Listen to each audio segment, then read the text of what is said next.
got that fixed. And then, far as set lines, pretty consistently going to be vertical, similar to previous years. I just think maybe the launch point, the quarterback, maybe a little bit different than it has in the past as far as sitting with as much depth as we usually do. But really, it's all the same stuff, just different terminology as far as that's concerned. We'll go Dave and then Jeff McLean. Hey Lane, what are some of the biggest positives and negatives about playing next to a guard as big as Mekhi Becton?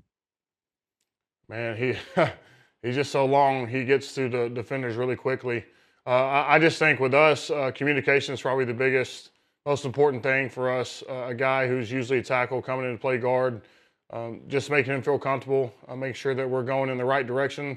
Every play, communication is key. So I think as that starts to progress, the confidence will go. But yeah, there's just some things that he does with his size that really pop off, on the tape whenever you watch it. So extremely big, extremely physical, and for somebody that height, his ability to bend is exceptional. We'll go Jeff and then John McMullen.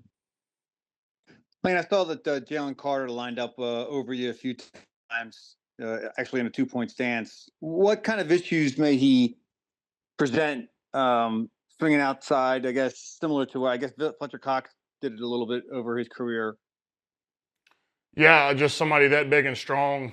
Tackles are usually going to get somebody that's a little bit lighter. So with a guy like that, if he gets a good running start, you better have your cleats in the ground because he will try to move you from point A to point B. But yeah, I think it's we did do similar things with Fletch, and it gives the tackles a different look, and obviously it's a big matchup problem. So if they see that Jalen can outmatch some guys out there on the edge, they're going to keep him there and really try to find the weak link as most teams do. John and then Martin Frank. Hey Lane, just curious now that you've gotten to see him a little bit on the other side, your first impressions of Bryce Huff and a little bit with Nolan too in year two, if you see any kind of difference. Yeah, Bryce Huff, extremely explosive, making plays. I think it's changed the direction. Get off the line speed is one of the best in the league.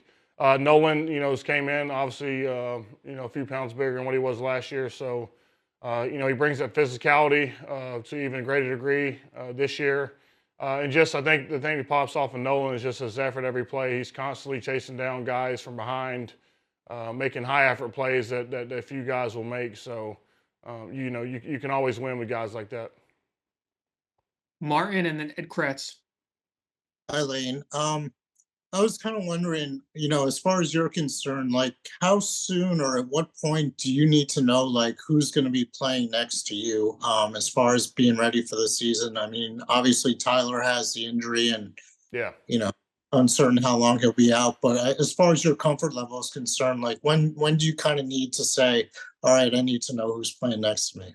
Yeah, I'd like to know before week one. But no, I mean, I played with different guards past few years. I think, the most important thing is these next few weeks as we practice against other teams, joint practices, if we play in the preseason games, just build that, that nucleus between whoever I'm playing. So a lot of it goes down with communication, repetition. So if it's Mekhi or Steen or whoever it is, I would like to have as many reps possible so I can get a feel for his play style and go and grow from there. But with each guy, it only gets better with reps. So, but hopefully, I'll know here in the next couple of weeks.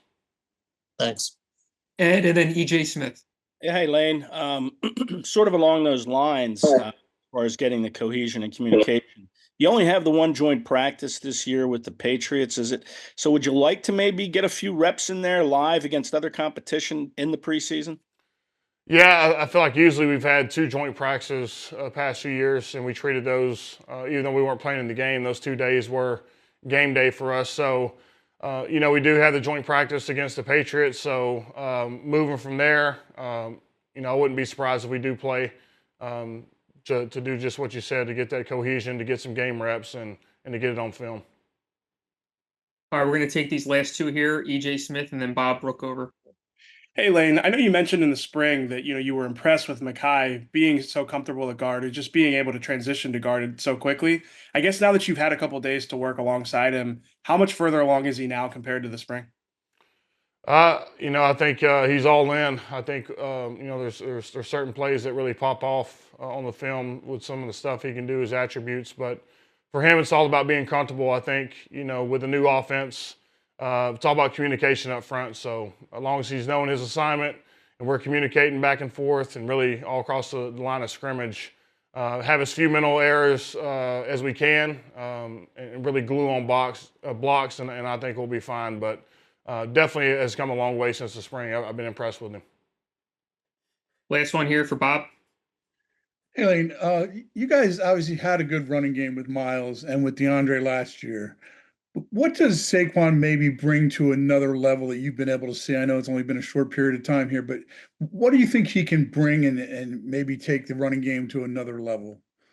Yeah, I think physically, when you look at him, he's a very big back. So around 230, 235. So to have that speed and can do what he can do, just an exceptional talent. Can line out wide and create problems. But yeah, man, he's just he works his tail off. He's a great teammate, and in the few months that I got to know him, and it's really picked up things very quickly. So him with Kenny in the backfield, a nice 1-2 punch. Will be nice, and a lot of that running goes to the big guys up front making blocks. So that's the most important. Does Saquon's physicality remind you at all of a Jahi or Blunt? Those guys were obviously such a huge part of that team. Yeah, I mean, I think he has the ability to run people over when he wants to. And obviously, you've seen some stuff, his elusiveness, how he can change on a dime. But yeah, there's times he can definitely lower his head, and you can get some flash.